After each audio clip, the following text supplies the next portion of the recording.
Youth forum ने एक बार फिर अपने संकल्प को साकार करते हुए 27 मई 2025 को एक खास कार्यक्रम क्वींस कोर्ट का आयोजन किया। ये आयोजन दिल्ली के ही ग्रैंडियर लावण्य में आयोजित किया गया, जिसमें आध्यात्मिक पर चर्चा की गई। कार्यक्रम की मुख्य अतिथियों में शामिल रही एसडीएम श्रीमती इति अग्रवाल और एसीपी श्रीमती नीरज तोकस, जिन्होंने महिलाओं के मानसिक और आध्यात्मिक सशक्तिकरण पर जोर देते हुए आयोजन की सराहना की। इस अवसर पर वक्ताओं ने बताया कि आज की भागदौड़ भरी जिंदगी में आध्यात्मिक संतुलन कैसे मानसिक शांति और बेहतर जीवन की दिशा में मदद कर सकता है, और वुमेन्स यूथ फोरम ने इस आयोजन के जरिए न सिर्फ अपने उद्घाटन समारोह में किए गए वादे को निभाया, बल्कि समुदाय को लाभ पहुंचाने वाला एक प्रभावशाली मंच भी प्रस्तुत किया। इस तरह क्वींस कोर्ट का ये आयोजन महिलाओं के विकास, आध्यात्मिक जागरूकता और समुदाय की भागीदारी का एक सुंदर उदाहरण बनकर सामने आया। कार्यक्रम की सफलता में भागीदारी निभाने वाले स्थान सहयोगी ग्रैंडियर लावण्य बैंकिंग सहयोगी, जना स्मॉल फाइनेंस बैंक, मिठाई प्रायोजक सीट बेकर्स, आभूषण सहयोगी, अशोका आर्टिफिशियल ज्वेलरी की प्रमुख साझेदारी का भी विशेष योगदान रहा। थैंक यू सो मच जो इनवाइट किया है।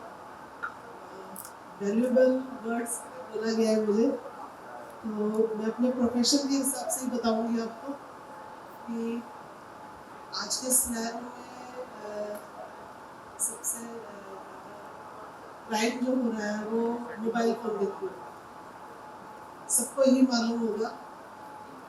बस ये लगा लीजिए कि आपको किसी अपने का भी फोन आता है तो उसको भी आप री-वेरीफाई जरूर कीजिए, ठीक है, अपने लेवल पे। क्योंकि आजकल नए जो टूल्स आ रहे हैं, एआई टूल्स जो आ रहे हैं, आपको ये लगेगा कि आपका खुद का बेटा बात कर रहा है, आपको लगेगा कि आपका शायद हस्बैंड बात कर रहे हैं, आपका कोई फ्रेंड भी बात कर सकता है। इस तरह से वो कुछ उन्होंने एडवांस टेक्नोलॉजी जो कर रखी है, पर आपको विश्वास नहीं करना है, आपको अपने लेवल पे एक बार वेरिफिकेशन जरूर करनी है कि ये जो मेरे को फोन आया है जिसने एक तरह से पैनिक कर दिया। इवन मेरा अपना एक पर्सनल, अभी 1 महीना पहले की बात है, मेरे अपने पर्सनल नंबर पे फोन आया कि बेटा मैं अंकल बोल रहा हूँ। ठीक है अंकल, मेरा नाम दिया उसने, और वो भी मेरा पर्सनल नंबर मेरे बेटे के नाम से है, मेरे नाम से नहीं है, क्योंकि उसने मेरा नाम दिया। आप ये देखिए कि उनके पास कितनी इन्फॉर्मेशन है। और मेरे फादर की तरफ से बोल रहे थे कि मेरे फादर ने उसको कभी 12,000 दिए थे, उसको वापस करना है, और मेरे फादर को गए हुए 32 ईयर्स हो गए। मैंने फिर भी कंटिन्यू रखा। मैंने कहा अंकल बताइए क्या। कहते बेटा अपने अकाउंट नंबर दे दो, आपके पापा ने बोला है कि आप ही के अकाउंट में पैसे जाने हैं। अब ये देखिए कि मेरे से वो डिमांड नहीं कर रहा है, वो मेरे को दे रहा है पैसे। मैंने कहा ठीक है अंकल, ये अकाउंट नंबर बताओ। मैं कहा मेरा फोन नंबर जो है ना, जो फोन है वही अकाउंट नंबर है। मैंने यही बोल दिया उसको। उस फेसबुक में 12,000 की बात थी, तो 10,000 का एक मैसेज बना के मेरे को सेंड कर दिया। कहते बेटा देखो फोन में अपने आ गए होंगे। एक कॉपी पेस्ट होता है ना, बस उसमें क्रॉस किया, लास्ट में मेरा नंबर जो था उसके 3 डिजिट डाले और 10,000 का क्रेडिट दिखा दिया। कोई बैंक से नंबर फोन नहीं था, वो उसी नंबर से उसने मैसेज किया जिससे उससे बात कर रहा था। फिर कहता आ गए होंगे। मैंने कहा हाँ अंकल आ गए। फिर कहता बेटा मैं 2,000 और भेज रहा। मैंने कहा भेजिए उनका। अब इसने क्या किया, अब की बार उसने 20,000 भेज दिया। फिर कहते हैं अरे बेटा तो 20,000 चले गए, गलती से हो गए, मेरे को वापस करो पैसे 18,000। ठीक है, मैंने कहा अंकल सुबह बात करेंगे। कहता कि नहीं, मैं तो एक हॉस्पिटल में खड़ा हूँ, एक अर्जेंट सर्जरी चल रही है, आप ऐसे कैसे बात कर रही हो, मेरे को अर्जेंट पैसे चाहिए। अगर मैं लेमन होती, पुलिस अफसर भी नहीं, तब भी सोचने वाली बात है कि भैया मैंने तो तेरे को फोन नहीं किया ना, मैंने तेरे से पैसे मांगे, खुद ही क्यों फोन पैसे दिए भी और वापस जिद कर रहा है।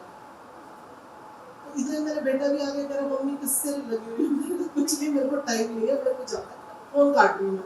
कहते नहीं आप मेरे को ऐसा बोलो कि बेटे से बात करो। मैंने जैसे बोला, मैंने कहा चलो मेरे को टाइम नहीं है, मैं बेटे को देती हूँ। इमीडिएट उसने फोन कट कर दिया, फोन स्विच ऑफ।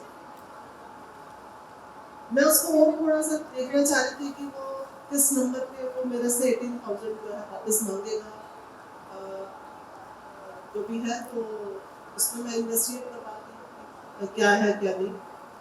तो ऐसे से मतलब रीजंस है, ये बिल्कुल अलग रीजन कि वो आपको साइकोलॉजिकल बता रहा है कि भाई आपको उसने टोटल 30,000 दे दिए, जबकि 12,000 ही देने चाहिए, जबकि कुछ नहीं आया। तो मुझे भी दिखाई दे रहा था सारे और अगर मैं इतनी बात नहीं करती तो आपके लिए मेरे पास एक्सपीरियंस नहीं होता कि हाँ इस तरह से भी सकते हैं, ऐसे कौन सा। बस मेरा एक रिक्वेस्ट यही है। और बाकी हम लोग तो है ही ना पोस्ट पे, आपको कहीं में भी किसी तरह की भी being a women, being a जैसे भी कोई भी तकलीफ होती है तो आप अपने अंदर मत रखिए उसको। जब तक आप शेयर नहीं करेंगे, कम से कम पुलिस को शेयर नहीं करेंगे, तब तक आप दिक्कत में हैं। गलतियां सभी से होती है, पर उस गलती का जो लोग ब्लैकमेल करके फायदा उठाते हैं वो ठीक नहीं है। जहाँ आपकी ब्लैकमेलिंग आनी शुरू होती है, आपको इमीडिएट आपको लगता है कि आपके घर वाले आपके ऊपर विश्वास नहीं करेंगे, और आपके ऊपर नहीं, आपके अपने बच्चों को भी आप ब्रीफ करके रखिए कि बच्चे भी जो आजकल गलतियां कर देते हैं, उनको यही लगता है कि नहीं भाई मम्मी पापा यार बहुत ज़्यादा गुस्सा हो जाएंगे, मेरा तो ये वाली गलती सामने आ जाएगी। ऐसा कुछ भी नहीं,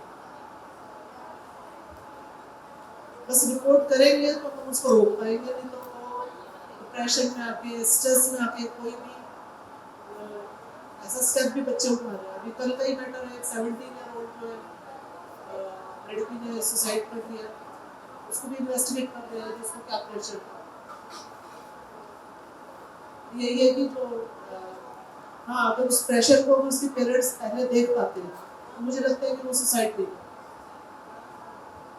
तो बस यही है। बाकी आपकी कोई क्वेरी हो तो बिल्कुल बताइएगा, एकदम समय बस यही है। Thank you.